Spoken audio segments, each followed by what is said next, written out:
Well, and here we are. Welcome to my stream. This is Tiger AJ. Thank you for putting up this comment. Good evening to you and everybody else on a Tuesday night, what is strange, but I did not want to skip another week, and I had to go to a birthday party on Sunday evening, so I had to push it to Tuesday night. I hope this works as well for at least a couple of you. No, we had the usual technical problems again with Twitch not broadcasting what I was sending after OBS update, and one restart was not enough. Two restarts, one reconnect. Now it seems to work, but the game has still to boot up. Yeah, a lot has happened since last time, actually. There will be Train Sim World 5, yeah. Couple of weeks, and then we will have to switch to Train Sim World 5, probably. Yeah, I guess I will do that. It is a bit... well, I'm a bit overwhelmed with all the content that is pushed out in the market. Now Train Sim World 5, we will see the full Vectron treatment with the red one, with the green one, with the, according to our silvery blue one that we already have. Well, we'll see. At least it is nice that they allow people to just upgrade without paying anything with the free version, but nevertheless I think I gotta grab the deluxe version eventually, so that we can look at that. And what is great is that we have heard that there is Dutch content coming up alongside with the Japanese content that is still in the coming up status, and I'm really looking forward to doing some streams on Dutch signaling and safety systems. I hope they will be implemented properly. And a Welsh route was announced. Interestingly enough, Wales is now a new country as opposed to the UK, whereas Scotland, as far as I remember, was not counted as a different country. Hard to say what that is supposed to mean, actually, and what stance Dovetail Games is taking towards the Welsh independent movement. Well, I guess it's not so spectacular, but nevertheless, I'm looking forward to seeing a Welsh route in the game as well. One great comment I just read before I started up everything here from Frank Jr. Jaspers, who let me know what is great, that he liked my videos and that he got inspired to become a real train driver in Belgium. So that really made my day. That comment was great. So I'm so happy that you did that, that you enjoyed my videos, that you're going to be a train driver, and that you let me know this, because that is really encouraging. Thank you so much, and I will answer your question about the Susi stuff. What I was going to do today is actually to talk about the train orders, die Befehle, Schriftliche Befehle, that I wanted to talk about last week, but I did not get around to it because I was first laying the ground by painting the picture and discussing the legal framework and how Befehle fit into it. We will go through this again very shortly and briefly and fast for recapping, and then actually look at what we can do with Befehle, with train orders, and how they are transmitted to the driver. And for that I wanted to go back to an old DLC that has been underrepresented on this stream so far, the Main-Spessart Bahn, and I want to see what I can do there with free roam and the Vectron locomotive. The Vectron locomotive that we have at the moment, the silver blue railpool version, and soon enough we will have the green Flix Vectron and the red DB Vectron as well from the Frankfurt route, if I understood that correctly. So what did I want to do actually? Maybe I just want to spawn in free roam first at Aschaffenburg, and well, maybe we just speed things up a bit and spawn at Hösbach. And then I want to spawn a train and send it on a bit of a weird route. And we will see that we can run into problems with the signaling options that we have there. And then I want to discuss how we can fix stuff like this by the use of Befehle train orders. This is Hösbach station here. This is the way to Gmünden. This is the direction to Aschaffenburg. And I'm going to spawn a train here, just walk up to the signal a bit so that the train is not standing too far away from the signal.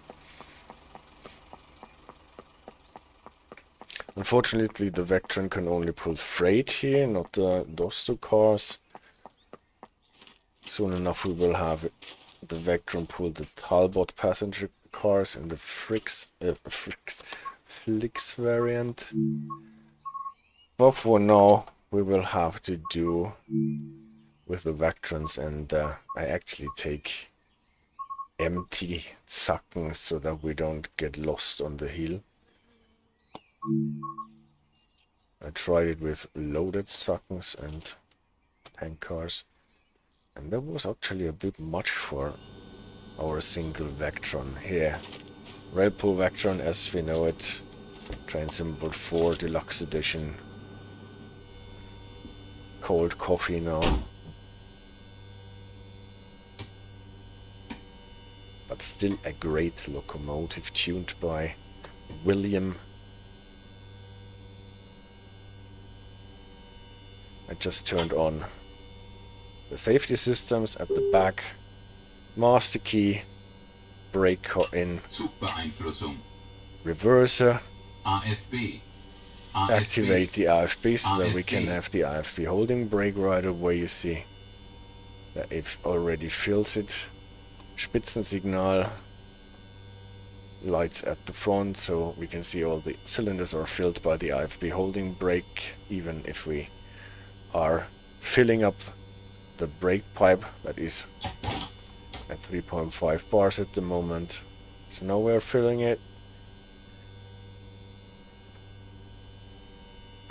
Turns from yellow to blue. That means we're getting into the release state of the brake pipe, but still the AFB is holding the pressure in the cylinders so that we don't roll away. Yeah. At the moment we don't have a path yet, because we are in free roam. So I want to send this train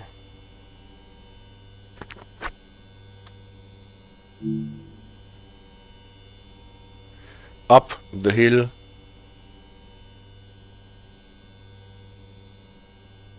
and onto the left track here. So the signal here, actually it works, setting a path. We are getting a HP2 at this point, and if we look at the map, then we can see that we are going on the right track first, and then even here we are already sent to the left track. We are passing this station on the left track, going all the way up the hill on the left track, and enter the station obviously on the left track so that we can actually go on this track. AJ says, sorry I'm quiet, but the stream is really laggy for me, problem on my end. Alright, I hope the stream works well enough for everybody else. Yeah, the interesting fact is that here before the tunnel there is actually a crossover that could have been used to send us on the right track up to this point and then send us over to the left, because here's actually an entrance signal on this left track. You will see that this is not actually a wrong track entrance signal, but a normal entrance signal. Why the dispatcher is sending us so much on the left track, on the wrong track, I'm actually not quite sure. It works if you get the path to this crossover in front of the signal by hand, and then in a second step send the train along to the position where I want to end up, but I cannot modify this anymore after the path has been set this way. And we will see that we will encounter a couple of weird signaling situations when we get a path like this. Let's start with 40 because we get an HP2 without any number, what typically translates to 40. And let's see, we have the pantograph up, so we have some energy at least. The light is always a bit weird with the Vectron because we don't really see that the lights are on, right? They are not on, but even if they are on, like now, you can see the reflection, but the light itself is very faint here, the LED. Anyway, let's just check the settings. We are running PZB M with Bremsart P. What should be okay, we are lighter than 800 tons for the whole train. That means the consist at any rate is lighter than 800 tons, so we can run the whole train in P. That is okay. So don't go too much into the brake setup. There are enough videos discussing this, and I think we can tell the signaler dispatcher Fahrdienstleiter that we are starting our train. So we are still held in place by the AFB holding brake. Neither the train brake. We can actually release it completely this way.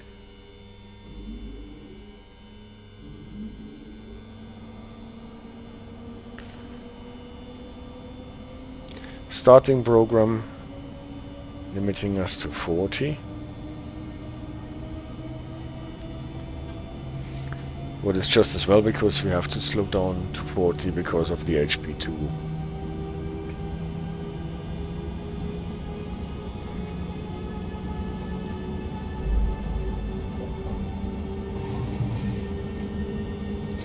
The LF6 obviously, the LF7 obviously does not relieve us from the 40 that the HP2 is ordering us to keep at. We will have to pass through the ensuing Weichenbereich, the anschließender Weichenbereich, ensuing interlockings, and so far we have not encountered any interlockings.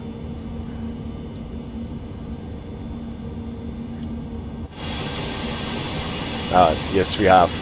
We have cleared probably already the interlockings, so that we can actually accelerate a bit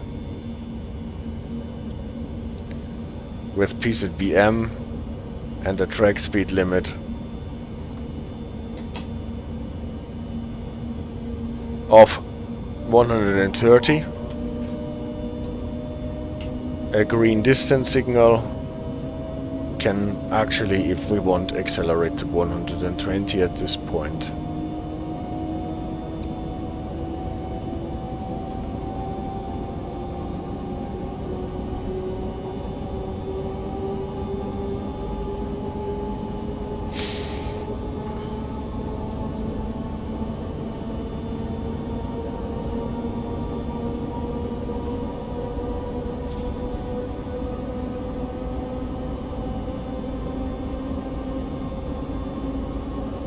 But now we are approaching VR2 distance signal.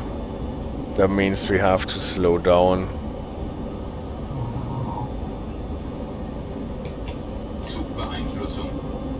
For the 1000 Hertz and then for the announced 40. Actually, we know from our timetable that if we get VR2 here, and an HP2 at the next signal for the crossover, that this crossover only limits us to 60. So even if there is no yellow 6 at the VR2, it should be okay to not slow down more than to 60.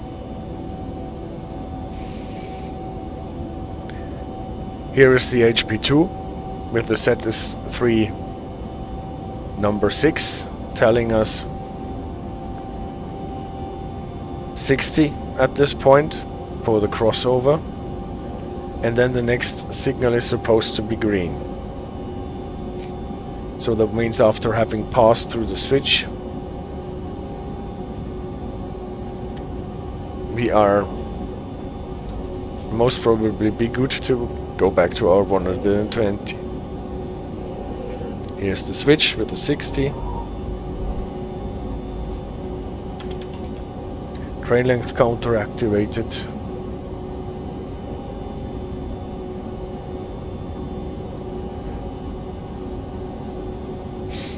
Now we are on the left track. We did not get any Gegengleisanzeiger, no ZS6 or equivalent.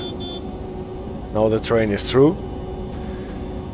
And actually we should be good to accelerate to the 120. Okay, here it is 100 according to timetable. But remember, we got a VR1, an all green distance signal. And now what are we running up to? A red signal with an SH1, 2 white dots. And from what we have learned, this is not a green signal. This is a signal that does not allow train movements to proceed. Actually, as a train movement, we will be required to stop in front of that signal. We should have gotten a VR0, an all yellow distance signal, if we're running up to a signal of that kind. This signal treats, the game treats a signal like this for a green signal though. Because we might pass, we're not spadding out if we're passing it. But nevertheless, this would require us to slow down to minimum 40, use the Befehlstaste on the PZB to not get stopped by the 2000 Hertz magnet that is there on the ground. And that should be active in this situation. Can't really see that it is a 2000 Hertz. Yeah, you can see it. Does not focus. But anyway. And the most important thing, because we will run into a different problem afterwards, we cannot pass this as a train service. We can only pass this as a shunting service. Remember that we made about the distinction between train services and shunting services. And I don't have to press any key. We can just go on with unlimited speed. No speed restriction from the signal, no 2000 Hertz is stopping us, no Befehlstaste is needed. Now we are on the left track, and what is coming here, I show you in the photo mode.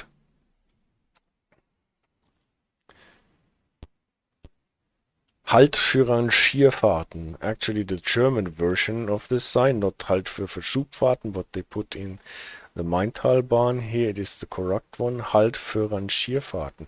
So this combination, red with the SH1, that only allows us to pass the signal as a shunting service, and now this sign, Halt für Rangierfahrten, would actually require us to stop here, because we had to be a shunting service to pass the red one with the SH1. And now we cannot pass this sign. Nevertheless, the game is also treating that one as a green signal. Now we've passed it, now it is switched to red. Before that it actually was green.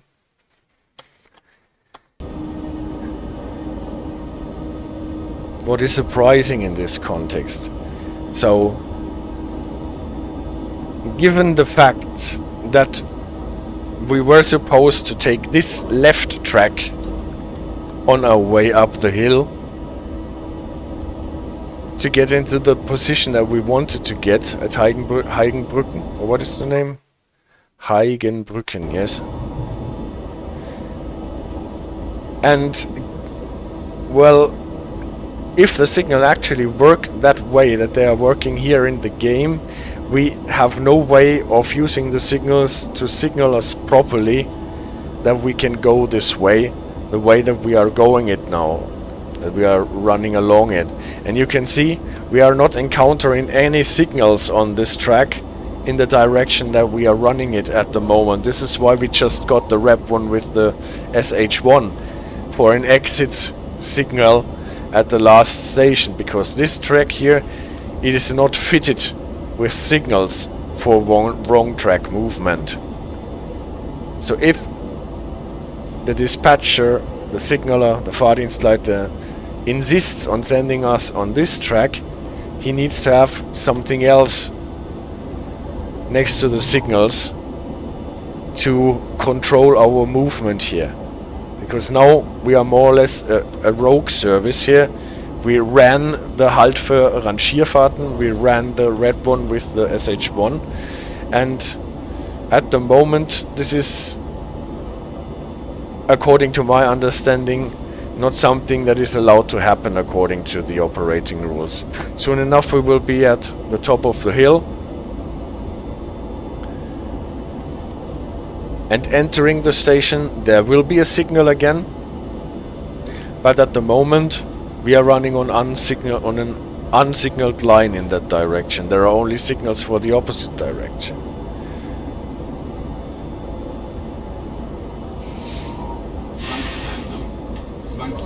Now we got whatever Zwangsbremsung without a signal because our train picked up something for Geschwindigkeitsüberschreitung after 1000 Hertz. Monitoring, but I'm not entirely sure for what we got it. Let's try if we can solve it.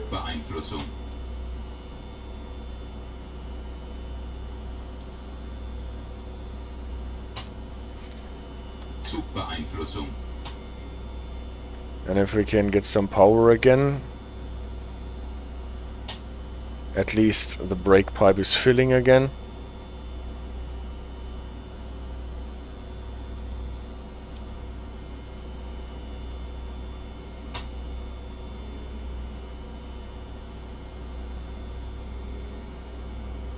And we are drawing power. If the holding brake is clearing the brake cylinders, and we should actually be able to start moving again. Good. Good thing that we took the empty cars, because getting stuck on this incline with the fully laden train could have been difficult. Yeah, you see, we were running on this unsignaled, unfitted track for our direction. For whatever reason, we got 1000 Hertz monitoring without having to hit the Wachsamkeitstaste, and then we were too fast, so that the 1000 Hertz monitoring program stopped us. Maybe I have to rewatch this stream to see what actually gave us this 1000 Hertz monitoring. But whatever. We are a bit off path as a rogue train. Yes, we only have one line of text today because I'm doing free roam stuff and no services. If we run a service later that actually exists, then we might have a second line. So, here is this crossover where we can switch from one track to the other, not only from here to the other, but also this is where the dispatcher could have sent us all the way on the right track and then go to the left. And here is an entry signal for this station for the left track, with the interesting combination of a checkerboard here that typically tells us that the signal is not where you would expect it. Again, photo mode. What I'm not entirely sure why you have this situation, because on the left track you would expect the signals on the left, on the right track you expect the signals on the right. So what do we need the checkerboard for?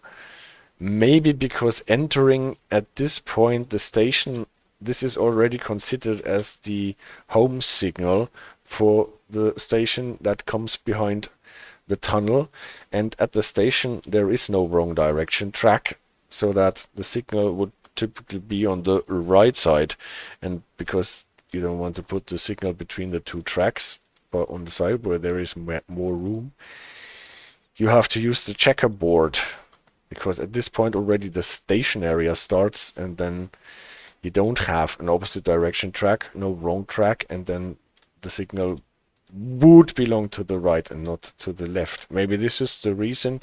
If someone can confirm, that would be great.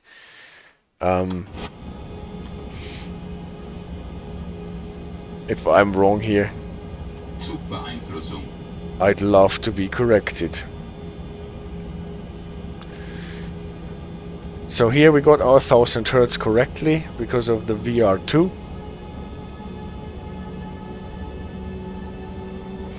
Got the HP2 together with the VR2. So 40 now, 40 later. Because we will be sent across switches to be on the left end.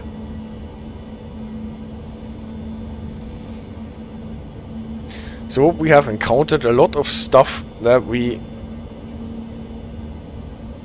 does not really comply with our signaling rules. I will just put the train in the spot that we designed for it, and then we will check how this can probably be fixed by the use of orders. Because orders, and that is the most important thing, they are more flexible than signals, and they supersede anything that is ordered by signals or cab signals, so that the signaler can micromanage our service even though the signal installation do not support it. So here is the second HP2 together with a VR0 giving us the next 1000 Hertz. Again, there was a checkerboard. We're going through the station.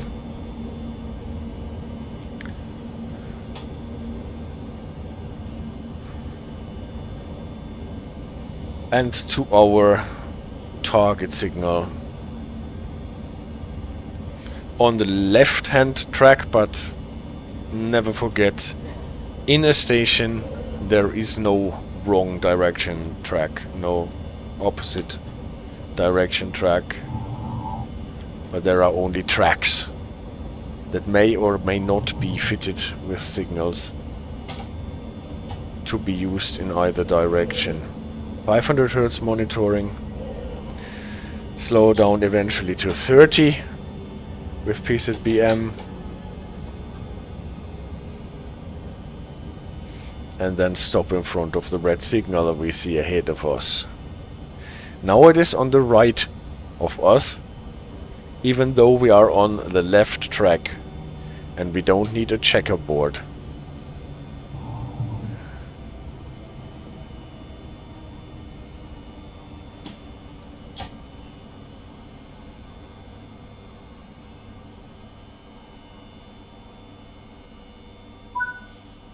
And here we are, completed this funny ride on the left side. Juniper, hello, surprised but delighted to see you on Tuesday. Hope you're doing alright. I'm doing alright, I hope you're doing alright as well. Yeah, I had to move it to Tuesday because I did not have time on Sunday evening and I did not want to skip another week. So this is why I moved it to Tuesday. And you're just in time for the presentation. Just let's stop the noise here a bit and find my presentation.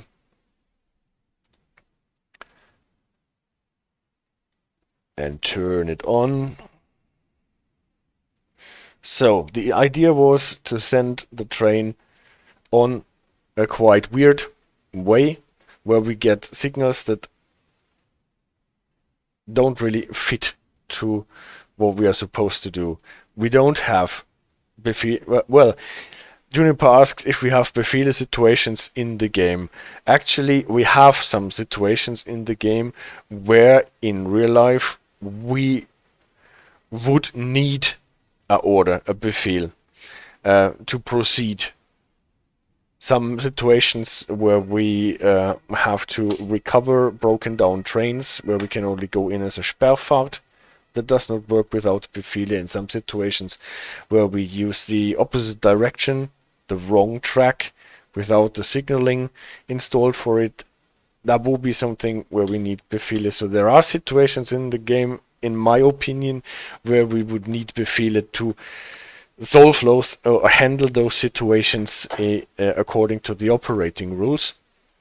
But obviously we don't get Befehle by the dispatcher in the game. Maybe a thing in future times to look into.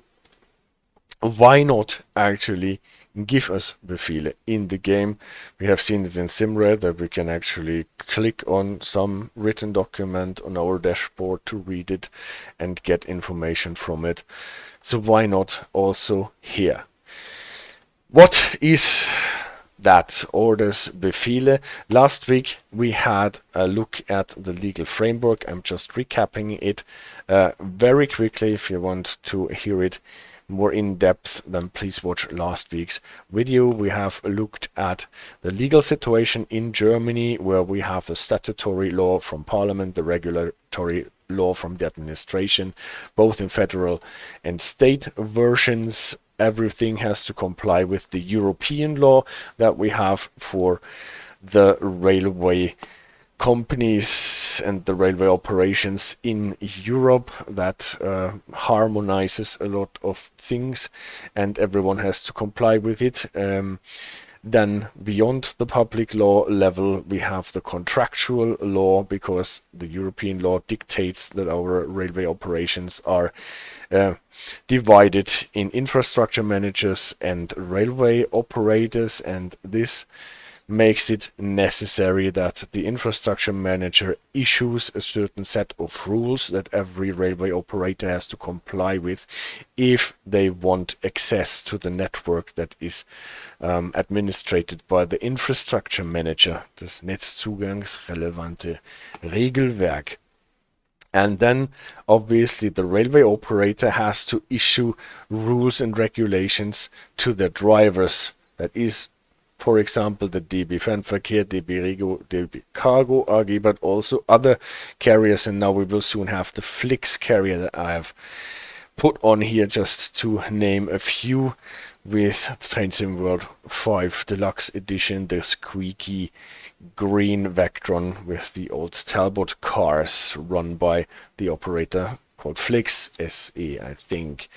And the railway operators obviously have to issue rules for their drivers, because the drivers, according to their contract with the railway operator and labor law, are required to do what their boss says. And so the railway operator has to relay all the rules that he has to comply with to be granted access to the network to the drivers by transforming those rules. And at the same time, the railway operator also has to provide their drivers with rules so that they comply with the generally accepted technical best practice rules, that are some of them written by the VDV, der Verband der Deutschen Verkehrsunternehmen, in the VDV Schriften, like the Brevo, the regulation, or more or less a body of text that tells you what the best practice is for using the brakes, handling freight cars, track knowledge, and so on, and so on, and so on. So we have seen that the railway operator essentially has to funnel all the rules that he gets from the infrastructure manager so that they can have access to the network, and all the generally accepted technical best practice rules into the rules that they issue to their drivers, and the driver then can rely that they get all the rules that they need to comply with everything. And obviously those two things, those rules have to comply with the general law, be it national or European. So that is the general framework. And then we have looked at the toolkit that the infrastructure manager has to coordinate and micromanage the traffic on their network. And we have seen that this is done mainly by issuing a timetable or timetable information by means of the technical timetable installation, the EBU part in our EBULA, so that actually every train driver can download with this machine the timetable information that they need to know how fast they can go on the track and when they need to be at what point with their train. The second part in the EBULA that has not been implemented in the technical system but still exists and can be downloaded from the Infrago sites and handed out to the drivers on tablets, for example, or in written form, is the law, where you have most of the temporary speed restrictions and stuff like this listed together. So that will be the main body of information that the train driver gets from the infrastructure manager. Then in certain situations where you have construction work, this can also be set out in a BETRA, a regulation for the coordination of railway operation during construction work.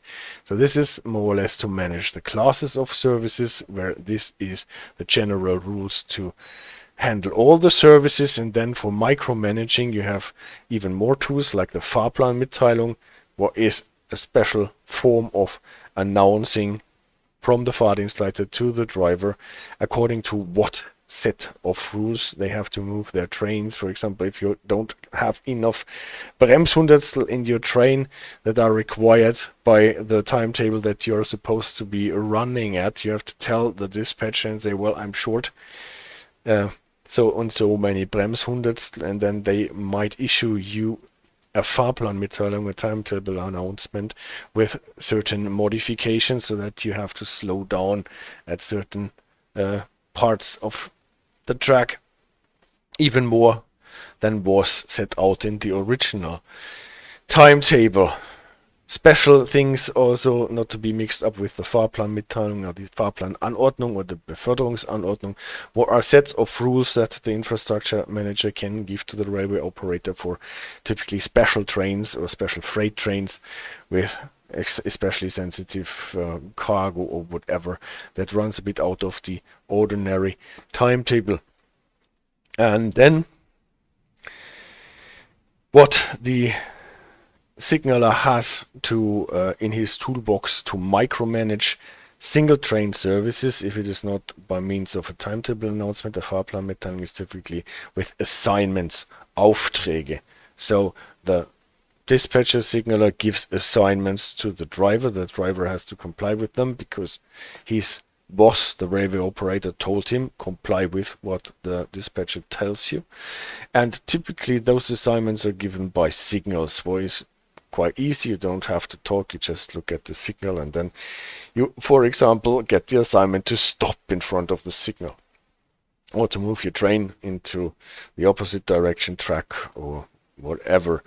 More advanced situations, that can also be a cab signal, like under LZB or ETCS, with all the markings on your dashboard, be it indicators, be it Führungsgrößen or whatever on or around your speed clock. So those things get initiated more or less by the Fahrdienstleiter, and he can get assignments to the driver.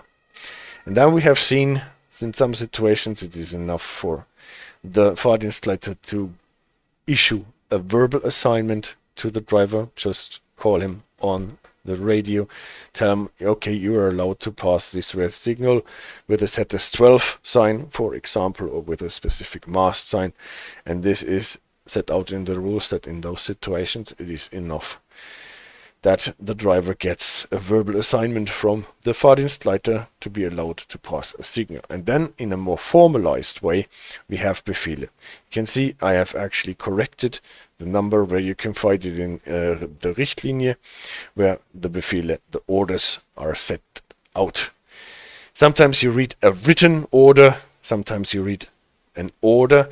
Actually, it is the same. The written order is just to mark it in comparison to a verbal assignment, but there is no non-written order, even if the order is not handed out to the driver on a piece of paper but dictated on the radio. It is still a written order, because the driver then has to write the order and have it in his cap and comply with it. So that was actually confusing me a bit then in the beginning, because I read that sometimes the rules say an order and sometimes they talk about a written order, and I thought this was a difference, but it actually isn't. Maybe historically it was, but according to the contemporary rules, an order is always a written order, and this is what I wanted to talk about today. This is a formalized way where the dispatcher, again with a certain toolbox, can issue assignments to the driver what they have to do with the train. And the big thing is that an order always supersedes every assignment that derives from a signal or a cap signal. So if the order says something different than the signal, then the order is actually the relevant thing. So this enables the Fahrdienstleiter to get a train across situations where the signals are not working properly because there is some sort of malfunction, or in situations where the signals have never been installed in a way that you would need them, and then you can, or then you have to control the train by means of Befehle. So what does it look like actually, a Befehl like this? They use forms.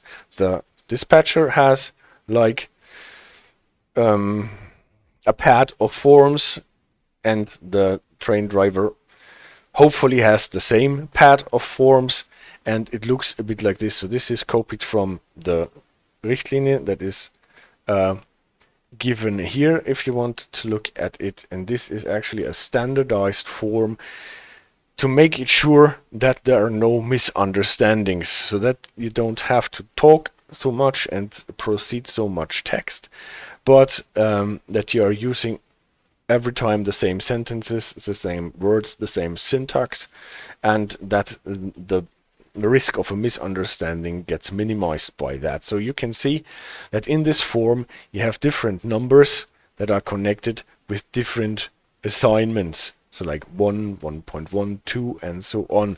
And so the dispatcher can just mark them with a cross and insert certain information to issue the orders in a certain standardized way.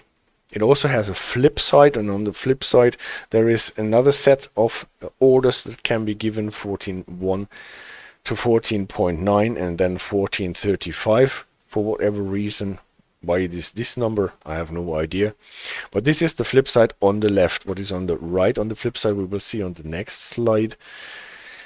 But so you have a set of pre-configured orders that you can use as a dispatcher to micromanage the train that needs to be micromanaged.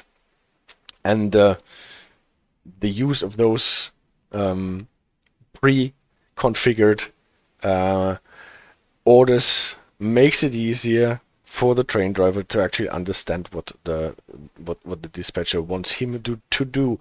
And Juniper says, cool, in my country, Netherlands, this kind of form even has colors and is called a European instruction. Ah, that is interesting.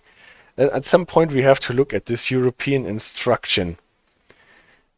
At this point in time, at least in Germany, we are still using our national forms for that.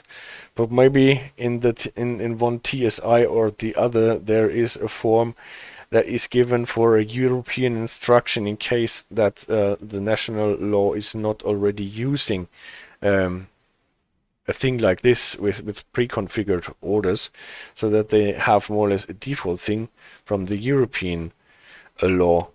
That's the thing that we have to look at this, and I'm happy to hear that you're from the Netherlands, so you will be probably excited that we should have soonish a Dutch route in Transim World 4, and I'm looking really forward to doing things and streams about Dutch signaling in the Dutch safety systems. We have already talked in one stream a bit about the automatische treinbeïnvloeding and the ATBL, and that will be great. I hope this will be there quite soon and will be implemented properly. And then we can have a look at the European instruction as well. And Juniper says, that route is really close to my home. It's really nice to have, but they could have picked a nicer track. The ATB signals are really interesting to drive into. Yeah, excited for that. I hope they will implement the ATB properly and not just have it like on the dashboard. And you say it's a bit boring, the route. Zwolle-Groningen it is, right? Well, I don't know. I don't really know any Dutch route. So we will see what we get. Back to our German order forms.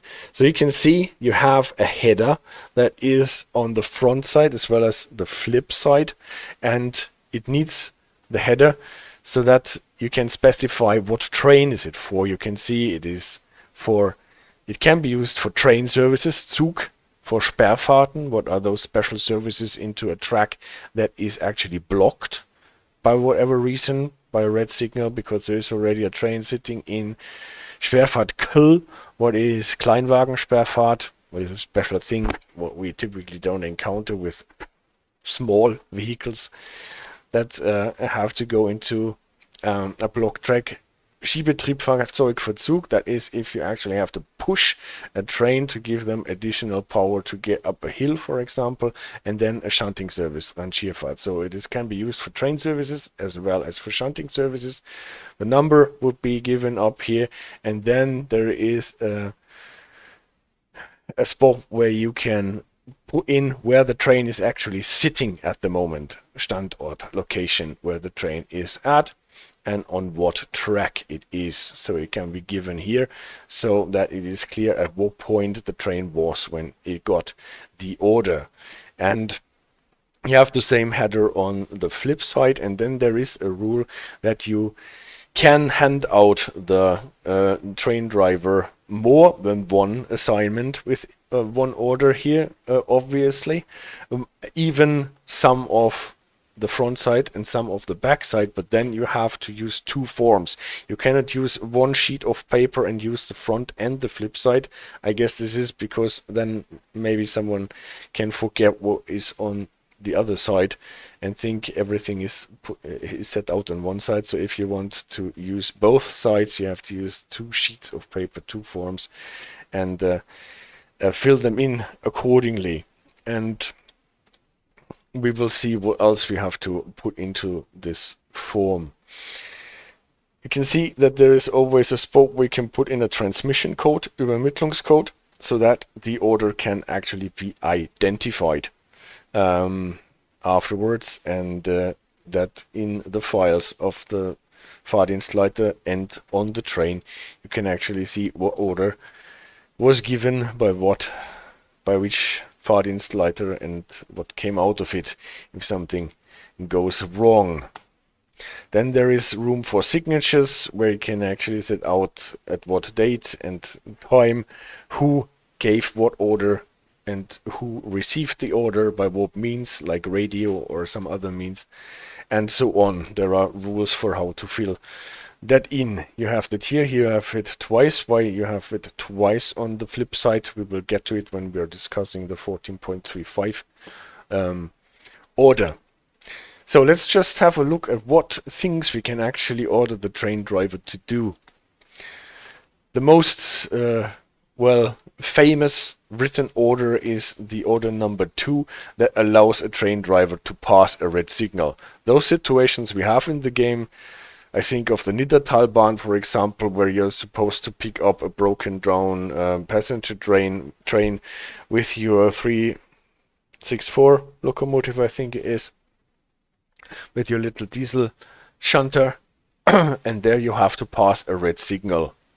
The signal does not have any means of allowing you to pass.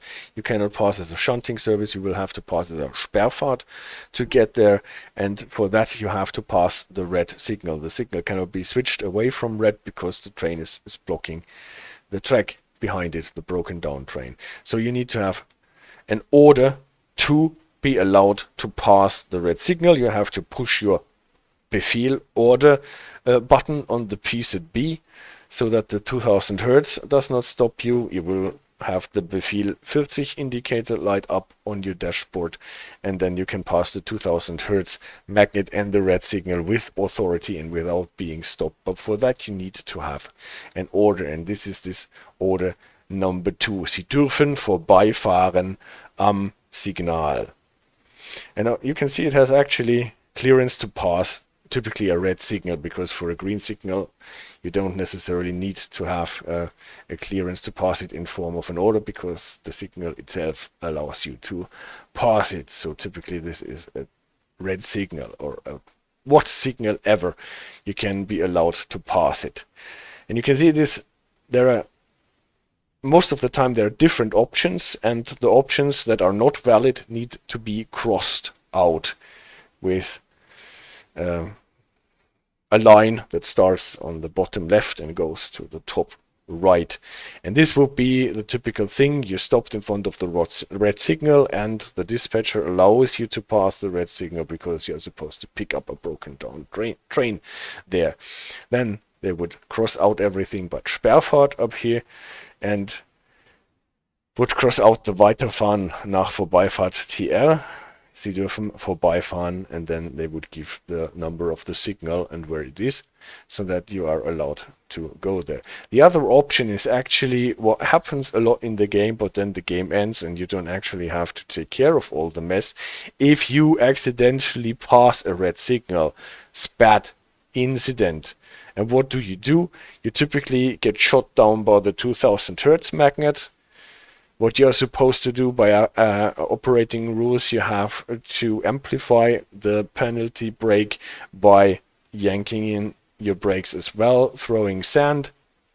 So sanding, putting the brake valve into full service, and then you're sitting there. And what you do now, you think, shit, and you call dispatcher and tell him, well, unfortunately I ran this signal at so and so, I'm sitting on sand, what am I supposed to do? And then the dispatcher will check, and obviously the best thing is if the train can actually go on without there being any danger. So maybe the dispatcher will redirect other trains that might come in the way, and then allows the train to pass after this trip accident. And that will be the second option, Weiterfahren nach Vorbeifahrt, that you know from ETCS, the trip mode of operation that happens if you run an ETCS stop marker. And for those situations, you need to be allowed to move your train by the dispatcher with an order. If you don't get this order, you just stay put. There was an incident a couple of months or years ago where a train driver ran a red signal, got stopped by the 2000 Hertz, and what did he do? He did not call the Fahrdienstleiter, he just released from the penalty brake, started the train again, and then ran it into a train that was coming from the opposite direction on a unidirectional train. And yeah, he went to court, he got sentenced. I think he's got a suspended prison sentence for that, because one person died, others were injured, but that was obviously against the rules. After a SPAT incident running a red light, you would have to stop and not move your train until you get this order. So those B2, I talked long about it because it is actually the most famous one. Then you can see you can actually add something to the order by checking this box, and then you tell the driver that he has to keep to the 40 until he can see what the next main signal gives you. That is a bit that thing that we know from train services on special assignment, Zugfahrten auf besonderen Auftrag, with the Vorsignalwirkung. If you pass a red signal, obviously you typically don't get any information that you would have gotten had the signal shown a proceed aspect about the status of the next main signal. And if you want to make sure that nothing happens because of that, then you can order the driver to not exceed 40 kilometers until he can see what the next main signal is saying. The order number 1 will be a clearance to enter the station, also connected with the train services on special assignment when you're coming, for example, on the opposite track. And we have talked about when you're coming on the opposite track is not fully signaled. Sometimes you have those trapezoid boards with a kilometer number in front of the entrance to a station, and this would be the order that allows you to actually enter the station and pass this trapezoid board, because obviously the signaler cannot switch the trapezoid board to green or whatever. The trapezoid board is just there, and then in some situations there need to be an order for the train to be allowed to get into the train, into the station, and then again you have the possibility to order this max 40 until the next main signal, because again we cannot have any Vorsignal information, any distance signal information in this situation. Clearance to enter station, clearance to pass signal, and B3 is Befehl 3. Order number 3 will be the clearance to exit station. Again, with the opportunity to give the order to stay below the 40 until the next main signal can be seen. Order number 4 will be to order wrong track movement. If you don't have the opportunity, the possibility to show a Z6, that can be just lit up. If you punch in the path, then you might be required to use this order before, so that the train can go on the opposite track. Order number 5 is for returning movements. So typically a train leaves the station for good until it maybe comes back after reaching its destination and returning, but typically it will not come back to you until it has reached the next station or the next stop. Sometimes trains do, sometimes movements do, especially like those pushing, banking locomotives that push the train up a hill and then uncouple and return. And for movements of that kind that actually return to the station, you can use the order number 5. You have the opportunity to tell the train to get there on the regular track and back on the opposite track, or get there on the opposite track and get back on the regular track. To check it here. If you don't check anything, then it will use the same track for getting there and back again. Order number 6, you can order the train to proceed on the wrong track, on the track for the opposite direction, and even enter a station that the service encounters ein- und ausfahren at the station, to enter the station and leave it again, so that you don't need to have a new assignment at every possibility where you could go back to your regular track. Again, also the option with the not exceed 40 until the next main signal. Order number 7 is also a movement that is typically in connection with wrong track movement. Stop on wrong track before entering station. That is typically connected with this Befehl number 1. So the dispatcher that sends along the train on the wrong track, maybe with order number 4, tells the train with order number 7 to stop in front of the trapezoid board before getting into the station. Not giving order number 6, but order number 7. And then the dispatcher for the next station will have to order number 1 to let the train in.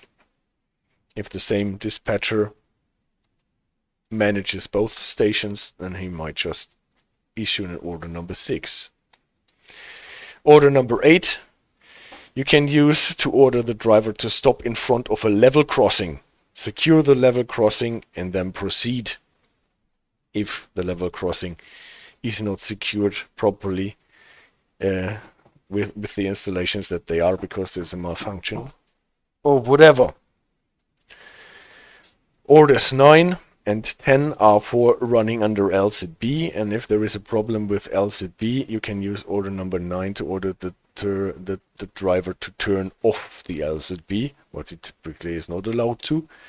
And this is the order for allowing him or to ordering him to turn it off.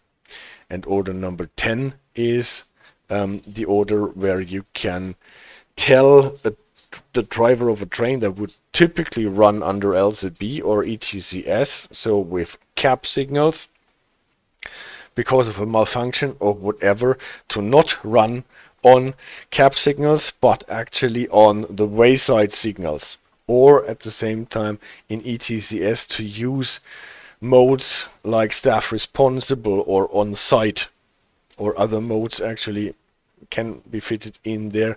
So not the one that you would typically use, but something else.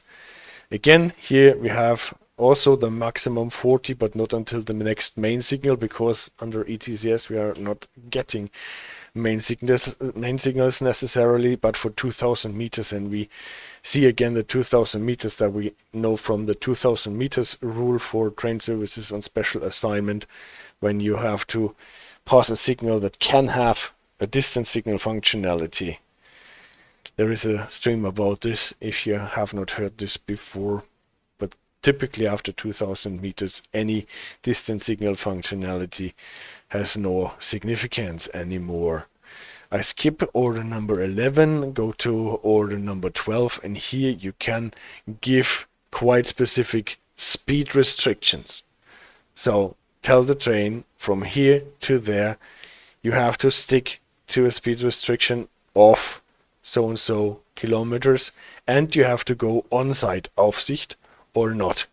So this is actually an option that you can just cross out or leave, so that you can order the train in connection with every speed to go on-site or not on-site, or just to go on-site without any speed restriction or whatever. You can also tell the driver why. So here I have a column for giving a reason. That is coded. We will see that on the next slide, where you get the codes for the reasons and for the speed restrictions. And then there is a couple of other things that you can tell the driver what he has to do, or why he has to be slow in these connections. For example, with 12.1 you can tell the driver to explore the track for obstruction or damage to the track and report. So you tell him go slow in this part of the track and check the track for obstruction damage, especially after a storm or after heavy snowfall or something like this, and report whether we can actually use this track or not. Same works with check for damaged overhead line equipment. So if some of the overhead line equipment stuff, if the wires have come down or the posts have been knocked over or whatever, then you can use 12.4 to tell the driver that the PZB is always inactive or always active at a certain signal or in a certain part of the track, so that they are not confused. And then obviously you have to slow down the train, because without a working PZB the train is typically slowed down to 50 maximum according to public law.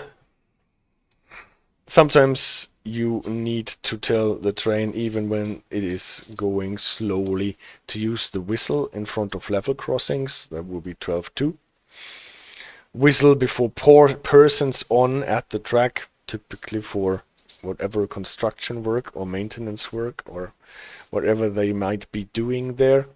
So you have to use signal set P1, what is the a moderately long sound with the whistle or horn. 12.5 would order the train. Then you can make an exception for only if driving according to signals, because for example if the PZB is not active, then you only have to slow down if you are not running under LCB or ETCS, for example, because then it can you don't really have to pay attention to PZB anyway, so you can make this exception with the 12.6. And the 12.7, you have to whistle when approaching a platform. What is, if I understood this correctly, in a situation where the passengers are not warned that the train is actually coming in on a different track that it was announced for. But I'm not entirely sure if this has ever been used or activated. It might have been just here in the rules in case it will ever used. And now, in connection with those speed restrictions, you can use the order number 11 that orders the train to go on timetable speed until it gets to the speed restriction. And this, you will think, why should he not go maximum timetable speed anyway? This is if the train is actually running under LCB or ETCS, so that they would give the train probably faster speeds than the timetable. And with this order, as much as I understood it, you can order the driver to stick to timetable speed even if ETCS or LCB might indicate higher speeds. Order number 13 you can use to exempt a driver from driving on site in a certain part of the track to speed things up, if it is not necessarily to run on site there, if the requirement to go on site comes from whatever other rule, example for, especially for after a signal set to 7 maybe, or whatever. And order number 14 then is actually free, where you can fill in anything else that might not be covered with the toolbox before, and also not with the orders that are printed on the flip side. On the flip side, you have the 14.1, and as far as I understood it, those are an assortment of possible orders that typically in former times have been put in here in 3 words and are now more or less prepared because you use them quite a lot. 14.1 will be the clearance for shunting on the track for incoming trains. There is a certain procedure for that given in this directive here, if you want to read it up. Why is that? If you want to shunt around in a station, you would typically use the track for outgoing trains. Why is that? Because if you shunt around on the track for outgoing trains, the risk is significantly smaller that you might be surprised by an incoming train that all of a sudden comes and run into your shunting movement.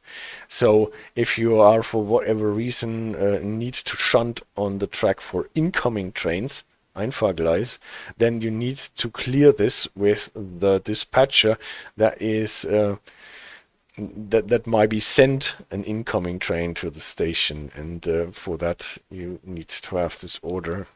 Well, obviously everything is simplified what I'm saying, and only what I can get out of the rules. So if you have any information that is more exact, or actually find something wrong that I'm saying here, please don't hesitate to put it into the comments, because I'm always happy to learn more exact things and get corrected here. 14.2 and 14.3 is to tell the driver that he is going into a dead-end track with a buffer block at the end, or into a track where he has to stop short, like for example because the track is subdivided by Zugdeckungssignale, and that is typically in connection with a ZS13 indicator that does not really give you the information about whether you're going into a dead-end track or a short stop track or a very short dead-end track. So you can use those orders to accompany this. 14.4 can order a driver to stop at the signal, even if the signal is maybe green, showing everything is okay, you can pass, but this is a malfunction or whatever. Then you can use this order to tell the train driver don't pass the signal anyway. 14.5 again is ordering maximum timetable speed until the driver gets to an LCB block or ETCS block that has some sort of a malfunction and stop there. 14.6, you can order the driver to just stay put. Bleiben Sie halten. Don't go on with your train. 14.7, don't extend the steps at the doors, is a very micromanaging thing. You know, some trains have those thingies at the doors that can be extended so that people can enter and leave the train more easily. And actually there was a section in the rules that in certain situations it was forbidden to extend those steps, but actually those regulations have been removed. They are void because they were not compatible with European law for whatever reasons, maybe because this made it impossible to comply with all the regulations for people with reduced mobility. So this does not exist anymore, but the order exists. I don't know if it is used anymore. Because of that, order 14.8 requires the driver to punch in the train data, a maximum authorized velocity for the train of 200, in case that the train had a higher maximum velocity before. It needs to be reduced to 200, and as much as I understood this is for situations where you have trains running on high-speed lines that are not specifically pressure proof, like druckertüchtigt is the word that they are using in the rules.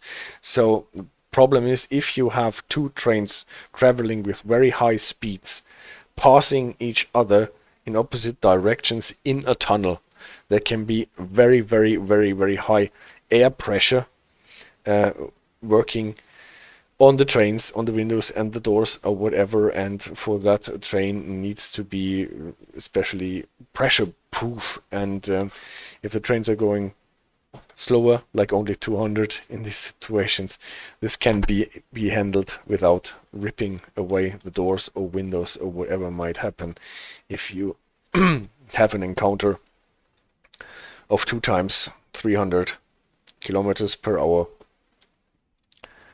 in a tunnel. 14.9 is an order that allows the driver to release from LCB if in certain situations, I have not looked it up what situations that are, where you use the Befehlstaste, the PZB override key to release from LCB, what might be necessary in certain situations where you have to pass a 2000 Hertz magnet while releasing from LCB, and for that you need an order, and that will be the order for it. Maybe we will find out more about this in streams to come. Well, actually quite a lot.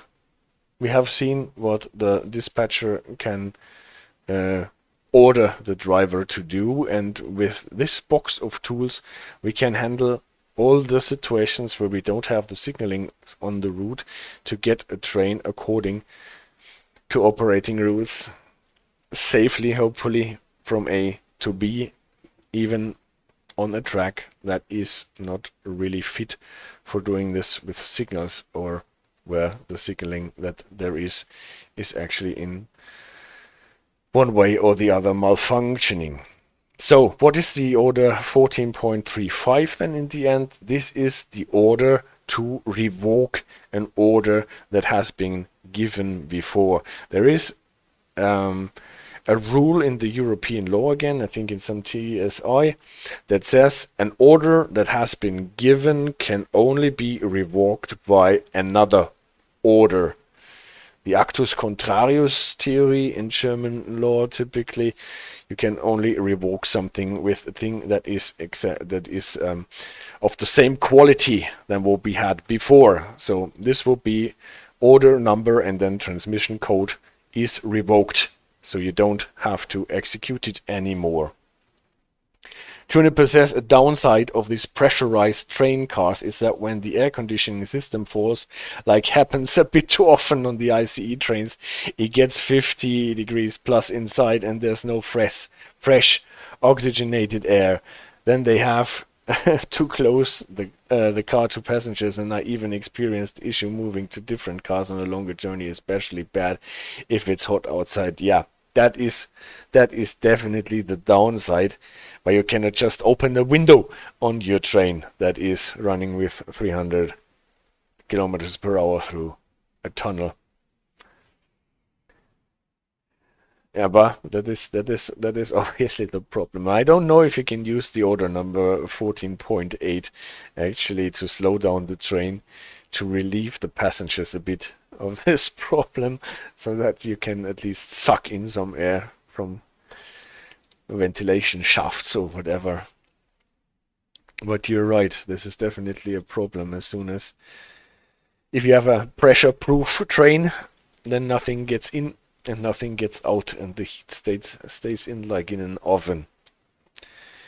Yeah, so we have spent quite a lot of time to go through this, but I don't know if you find this interesting. I actually find this interesting, what different situations there can be where using orders might be an option, and you can save a lot of situations that cannot be saved with the signalings alone. And maybe in future times Dovetail Games should look into possibilities to implement this into games, so that in certain situations you just get an order. Juniper says, wouldn't want to reduce the speed to 200 when we already have a 3-hour delay. I can understand that nobody wants to reduce the speed. Okay, that is that. That is what we can have in terms of pre-configured orders and revoking orders again. And now obviously we have to discuss what is on the right side of the flip side of this form, the reasons for speed restrictions. So just clear it again. This is our front side, and this is the right side of the flip side. Here, grayed out is what we have seen, the orders 14.1 to 14.9 and 14.35.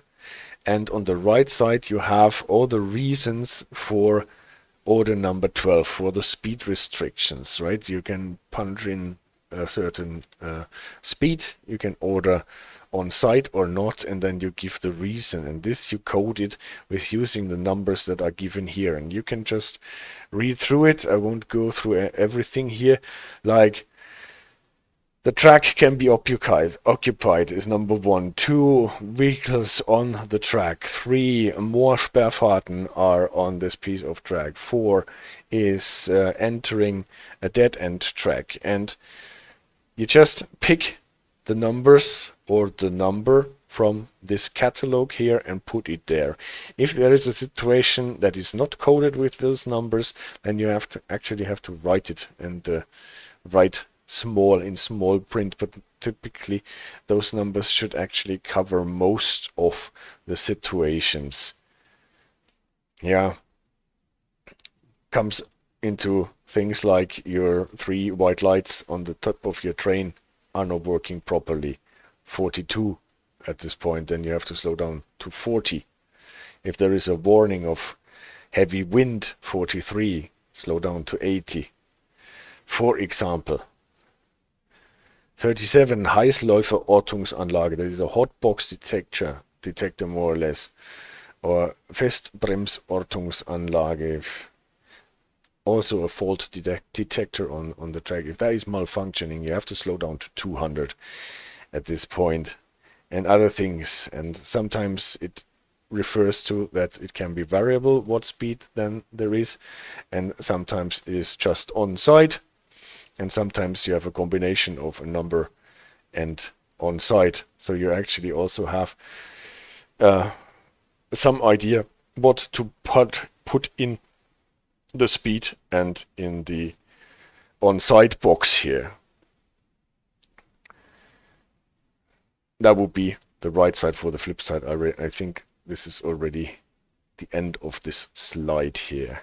Yeah, only the arrows that you can see that this information goes here. And obviously you can put more than one speed restriction that needs to be then done in succession. Juniper says, yeah, apparently high-speed trains can be affected by wind quite significantly, which surprises me. These are not light vehicles. Like in the wind going to lift the is the wind going to lift the train off the tracks? I actually don't know if it can happen that it is lifted off the tracks, but obviously you can lose traction. Typically the train is quite close to the floor, so if there is wind going underneath the train, and it is not only lifting it off the tracks, but well, reduce the traction that you use for braking the train, maybe that is a problem. But I actually have no idea why a wind is such a problem for high-speed trains. Obviously a high-speed train is already hitting the air with quite some speed, so if the air itself is moving towards the train, then the speeds can actually add up and can break maybe structures on the train. But what is actually the main problem in that? I would have to investigate more. Well, last thing for today to do is to look at how an order is actually transported from the dispatcher signaler Fahrdienstleiter to the driver. Does the Fahrdienstleiter need to write it on a piece of paper and then leave his office and run down, and when the train is passing by, throw it into the window so that the driver can pick it up and read it, or send someone on a horse to get it to the train that is sitting at a signal 3 miles away? Well, there are typically two possibilities. Either actually the Fahrdienstleiter, the dispatcher, or some authorized person is handing out a written order that is actually written on that piece of on the piece of paper to the driver. For some reason this does not work with the orders 14.1 to 14.9, only with the orders on the front side of the form, or, and this is by far the more common way of distributing the order, it is dictated via radio. And for that there is a certain protocol that needs to be adhered to. We have on one end the signaler dispatcher, the Fahrdienstleiter. On the other hand, we have the driver in our train. And if the Fahrdienstleiter wants to issue an order, he typically needs to prepare it first, or that at least makes sense to prepare it first, and unless he wants to order it from the top of his head. So typically he would take this form and fill it in so that he knows what he actually wants to order the driver to do, and then he calls the driver on the radio. The driver reports, giving train number, saying he is the driver or she is the driver, and if necessary, because the dispatcher does not know anyway, the location where the train is running at the moment typically, or standing already, but maybe also running. And then the dispatcher identifies himself, says, I'm the dispatcher for this and this and this and this signaling box, and then announces that an order should be given or will be given, and requests the driver to stop the train and report. And then, very important, the driver has to stop the train at order can only be dictated if the train is stationary. Also, it can also be handed out if the train is stationary. In both situations, the train needs to be at a stop. You cannot just throw the written order through the window when the train is passing, like sometimes tokens have been handed out to drivers that were just passing through. And you cannot just dictate it on the radio while the train is running. The train needs to stop. You need to have the full attention of the driver, and you need to know exactly where the train is.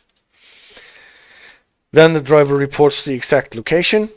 Now that the train is stopped, this can be even more exact, and then the dispatcher fills in the exact location in the header, so that we know where the train was when it got the order.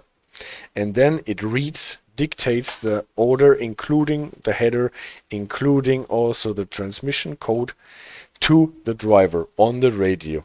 And the driver, as it goes, fills in his version of the form accordingly. And this is easier because both have the same form in front of them.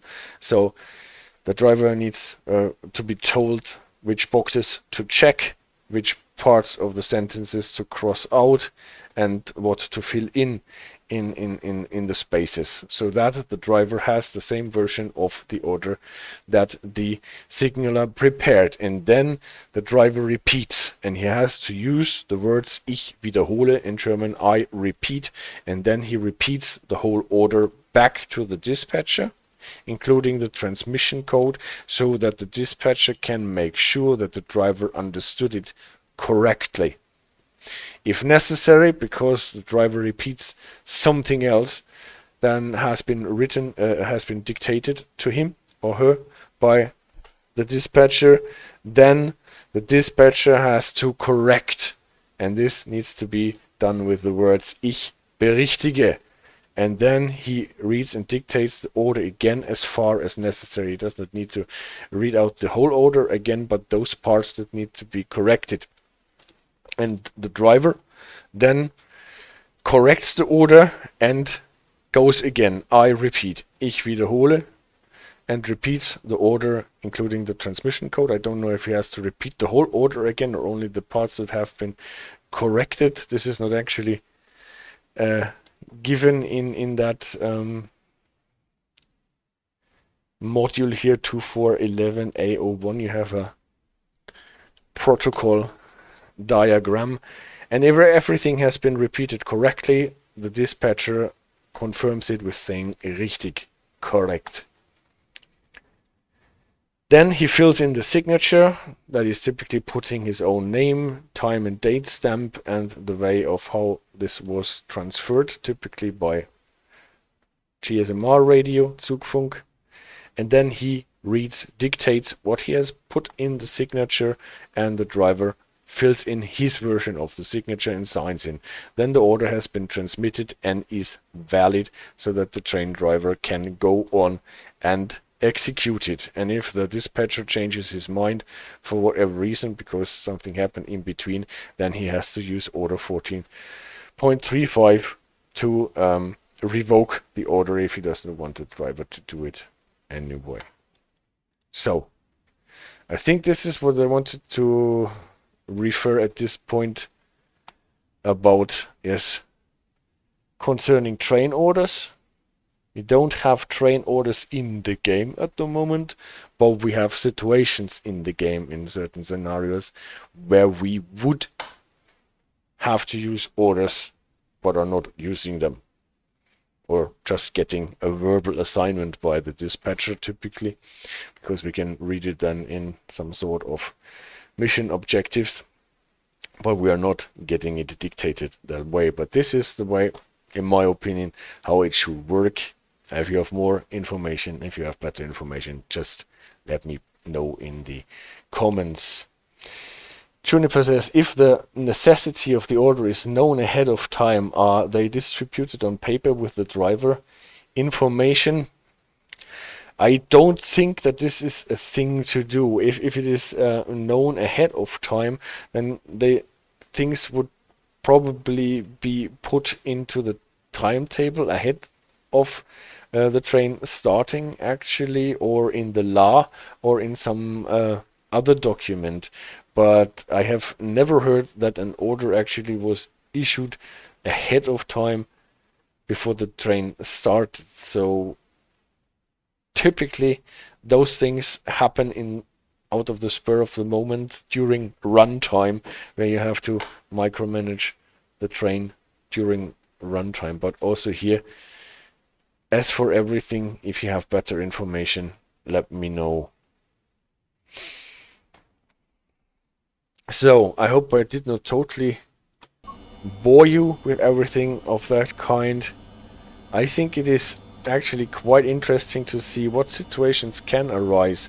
And here in our situations where we got sent on the left track, that is not really a signaled wrong track movement, and then let out of the station here with a red light and the SH1 as a shunting service, had no problems passing the end of shunting board at this point. If I were to hand out homework assignments, we could say, well, prepare the order that we should have gotten at this point to actually go along this line as we have been sent here by the dispatcher in the game. That would involve probably order number 4 or order number 6 to send us in the opposite direction track. Then maybe some speed restrictions, then maybe some information about being allowed to exit the station here, pass the red signal, so order number 2, maybe order number 3. Yeah, order number 12 for the speed restrictions. And then here we probably did not need an order anymore, because as soon as we entered the station here, we had the signals again.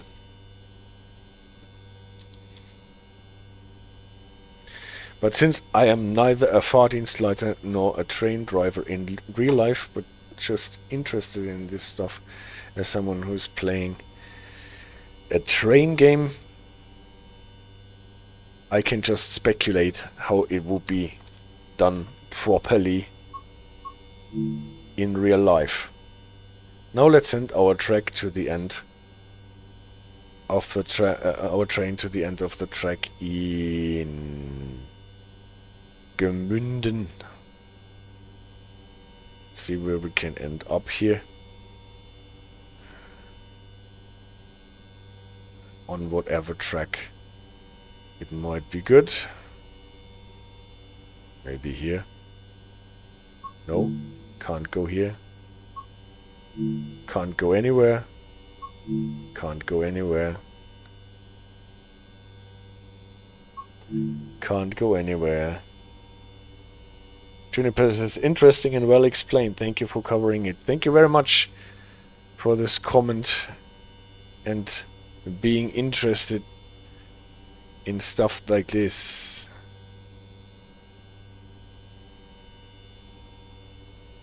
No, actually we are not getting any path from out of this.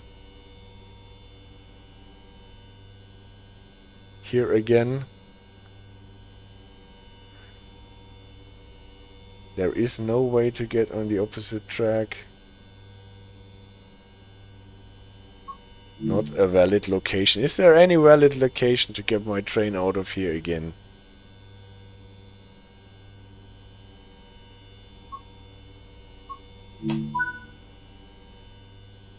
Okay.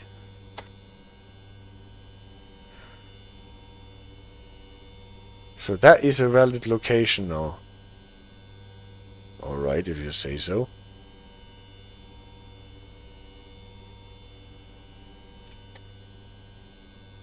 Let's see how this plays on.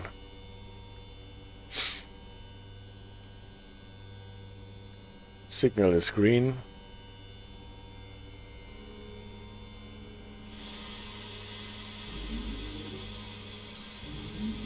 Backwards, yes. Well, just leave this track. Let's see where it gets us. Maybe with some steps in between, we can finally get this train to Gmünden.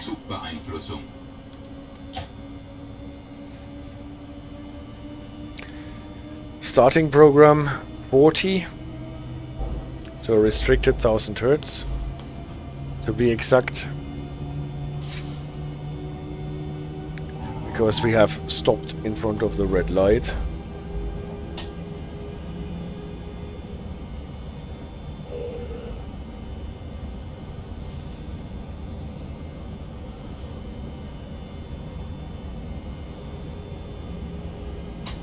Now we already have to prepare for slowing down. Is that a signal for our direction or for the opposite one? Well, again we have the problem that we are running on and leaving the station here on the left track. Now that we are leaving the station area, we should need, this is the yard limit board again.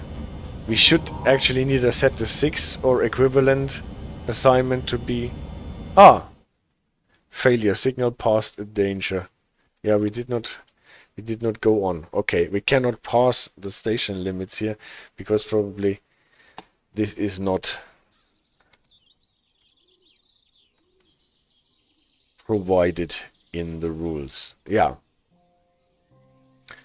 Free roam is always interesting to find out what they put in the signaling system. But you never really know what happens. But this might be the reason why we were not able to find a path beyond this sign.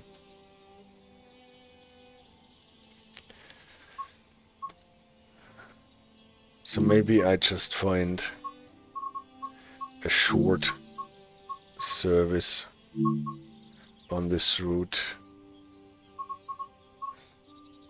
with what would we use here?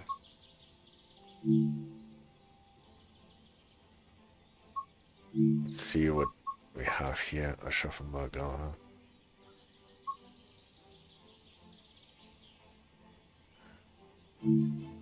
Like for example here from Laufach to Heigenbrücken, that is up the hill on the correct track probably.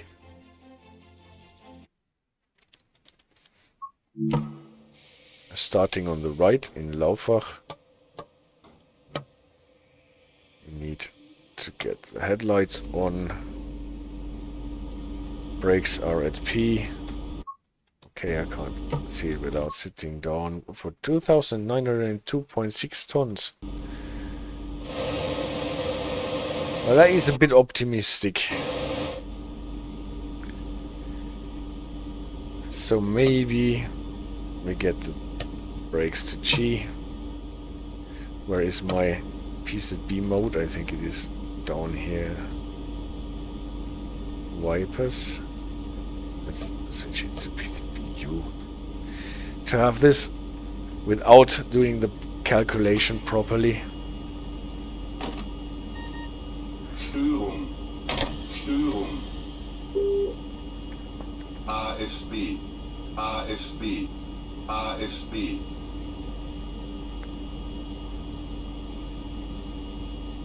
I think this locomotive is nice to drive, but that noise is annoying as fuck. I always pick the Vectron instead. Well, I sometimes use it for nostalgic reasons. I know that CD Radar, for example, hates the sound in the Traxx too. But sometimes I use it nevertheless. We have the lights on. You actually get a double-headed service here.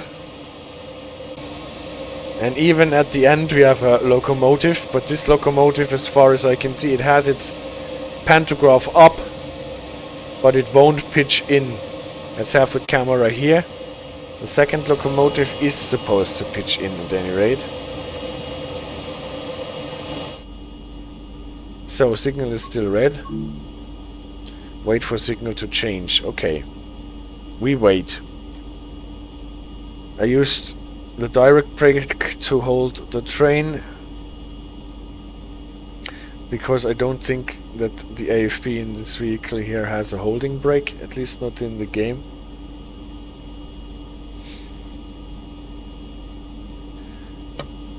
got to turn off PZB and on again, so that it switches to PZB U, otherwise the change in the program was not registered.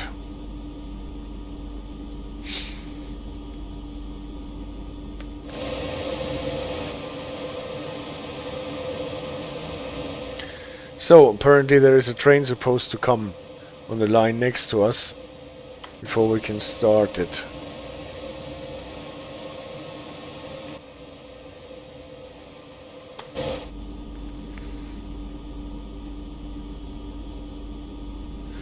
At the moment we are held at the red signal, so there is no necessity to give us the order "Bleiben Sie halten."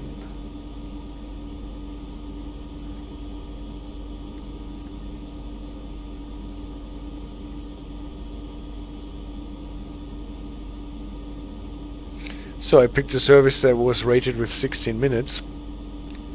I hope those 16 minutes are not invested into waiting for the other train to pass. Aha, but it is coming. It is coming! Also a freight train. Whoosh, there it is. Those Sabine cars can be quite heavy too.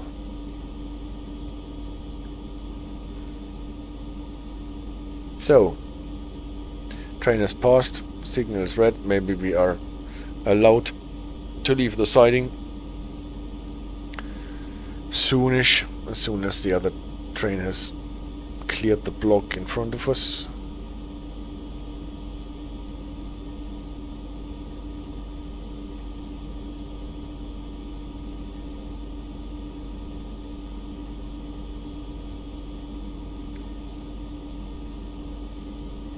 What takes some time.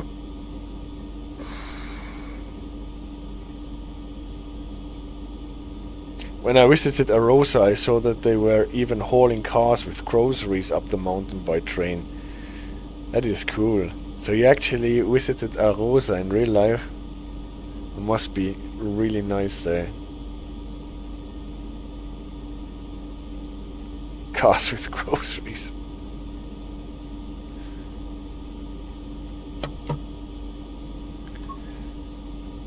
Hello, we are still held up here at the red signal, and now it changed. It changed to a high green. Can release the direct brake.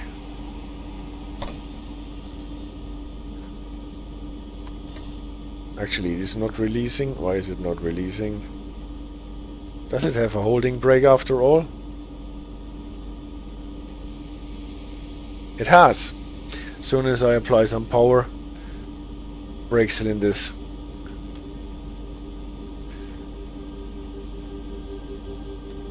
are cleared.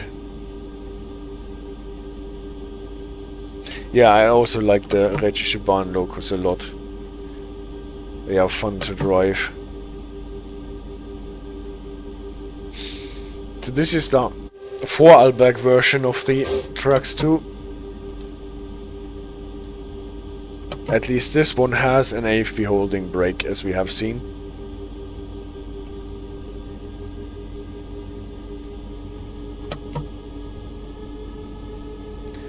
So we got a full green. Why did we get a full green? We have to leave. Well, according to timetable speed and the siding. So this might probably be okay, because we are not allowed to go faster than 60 anyway, but we can release from the starting program, because we are allowed to go faster than 30, and there is no danger of getting a new 1000 Hz or 500 Hz monitoring within the next 550 meters.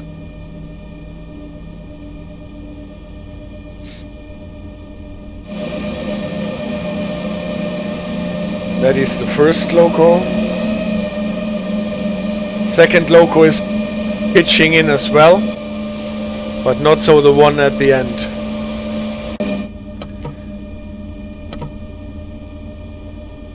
So even though the one at the end has the pantograph up, it is not helping us.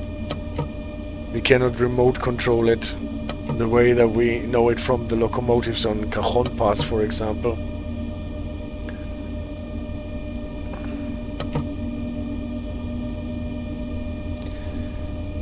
At least I have never found a banking com switch on the Traxx too.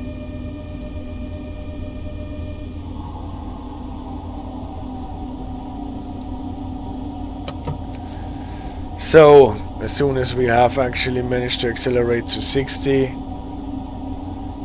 we will have cleared the siding so that we can just accelerate further on to 100, because we're running on the PZB U. We are not allowed to go faster than 100, no matter what. We don't have a roadrunner or train length counter on the Traxx too, unfortunately.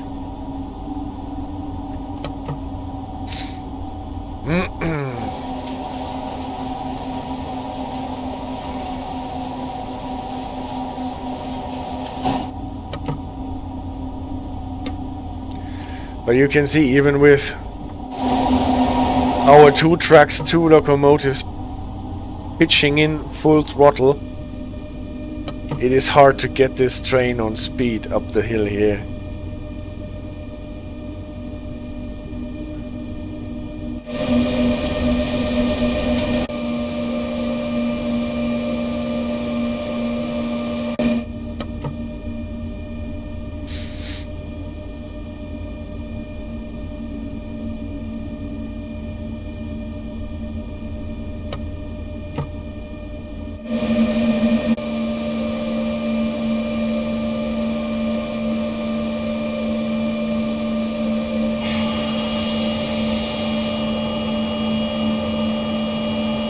Okay, we can actually make this loco help us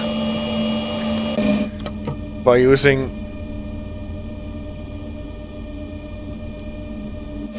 the external cameras. That's interesting. Even through the closed window.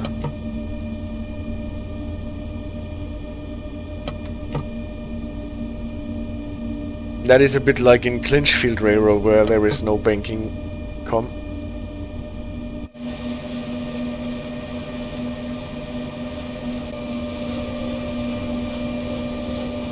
Well, if they have this locomotive at the end, then it can pitch in. Just have to remember to switch it off when we have to stop the train in the end. And you can see it is actually helping the third locomotive.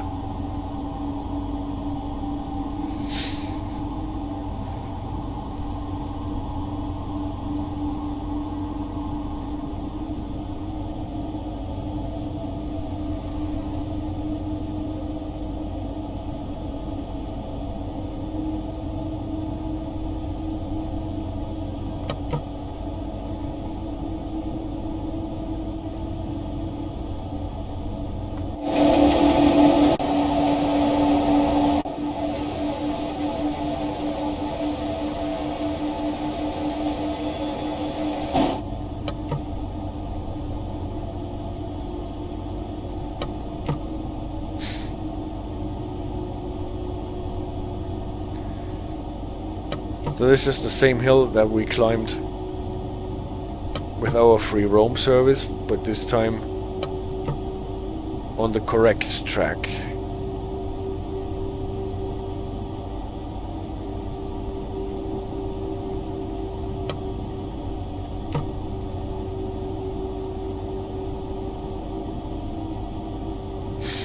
As soon as we get 1,000 hertz, we will have to slow down to 50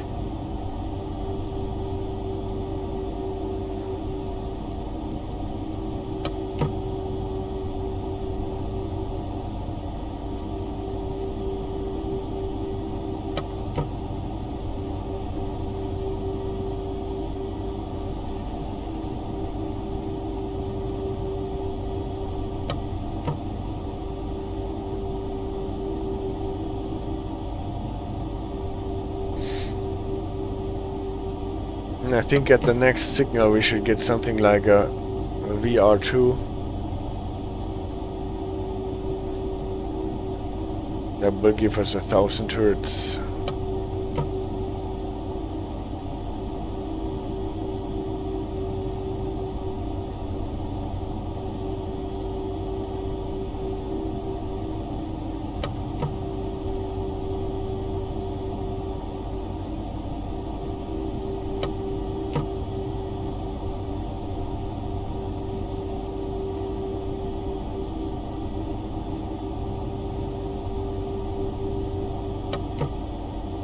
But no, we're just getting announcement to 70, but this gives us 1000 hertz, and unfortunately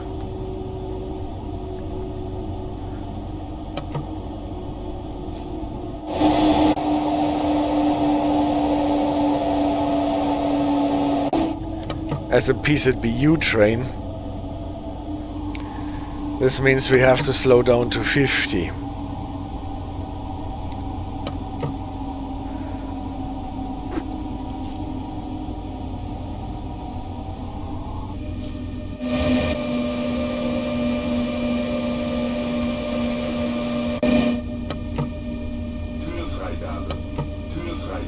Türfreigabe, because we are getting so slow that we can actually open the doors.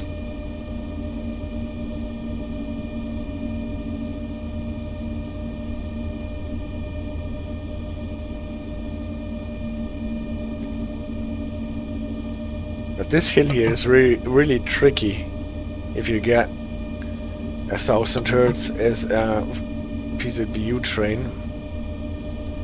And not to stall completely. So I could release now. Wouldn't be so great an idea because we can see we're running up to a VR0. That gives us the next 1000 hertz. So we can't go faster than 40 anyway.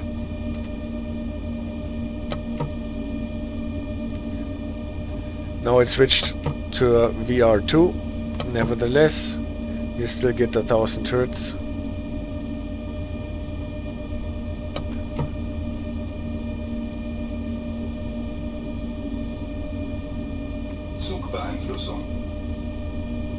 Not 40, 50 by the way. And again 50.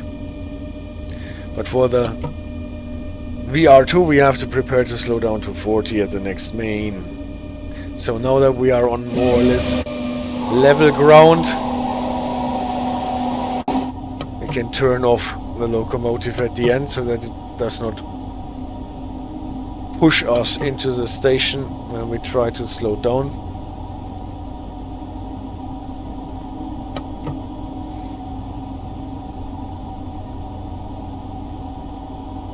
Luckily it was still outside of the tunnel.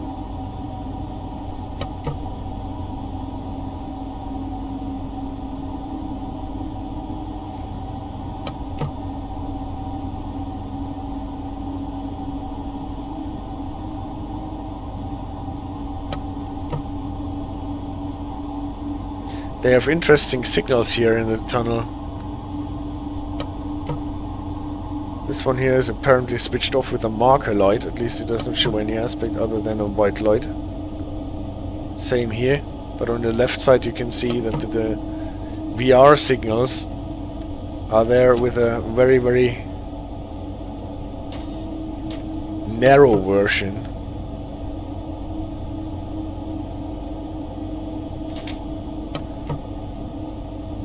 HP2, 40. Prepare to stop at next main. As a PZB U train, slow down to 35 for the 500 Hz, prepare to slow down to 20 after 153 meters.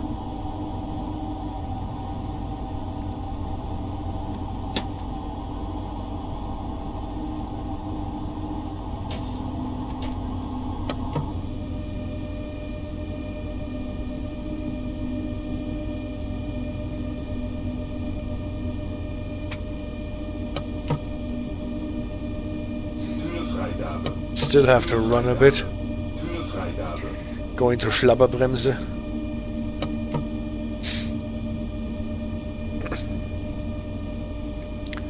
There's a repeater coming up for the VR0.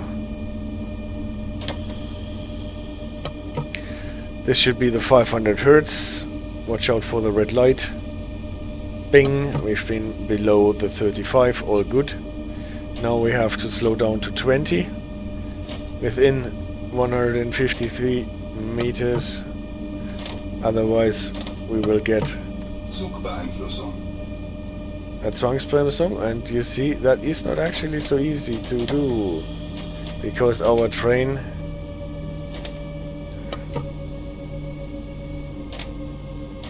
is pushing us, and now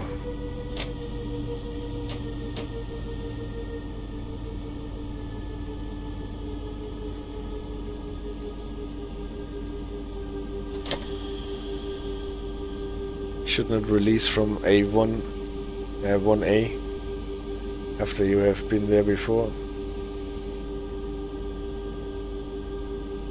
But in the game, the Schlabberbremse has a Bremswirkung. Okay. 10 meters to go.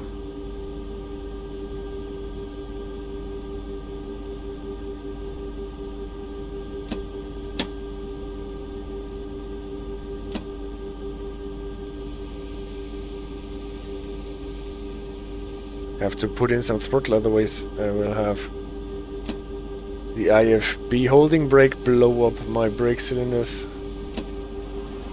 So I know it is good to stop. Yeah, well, that was this short service with getting this heavy train with the 3 locomotives uphill. Don't know what we did wrong, but we only got bronze medal, but I think this is the problem with those services here. We never did some overspeeding, stopped in the correct spot, and still got the bronze medal. Well, I think this is the thing with those old DLC. Sometimes we just don't get enough points. Well, thank you very much for staying with me in this quite theoretical stream, and I hope it was interesting talking about the train orders. I learned a lot when looking into this. If you have more information, if you have more correct information, if you have first-hand information because you're a train driver or just know what is done there, please let me know in the comments. It's always so valuable. I was celebrating so much when I got this comment. When Frank Jr. Jasper is going to be a train driver now, after having changed his career. Gotten inspired by my videos. I'm so proud. So much luck to you. So much thanks to you for bearing with me. Juniper was great chatting to you. And yeah, he's saying the AFB holding brake always trips me up too. Yeah. Have a nice evening. Have a nice week. And stay safe and take care. Bye bye.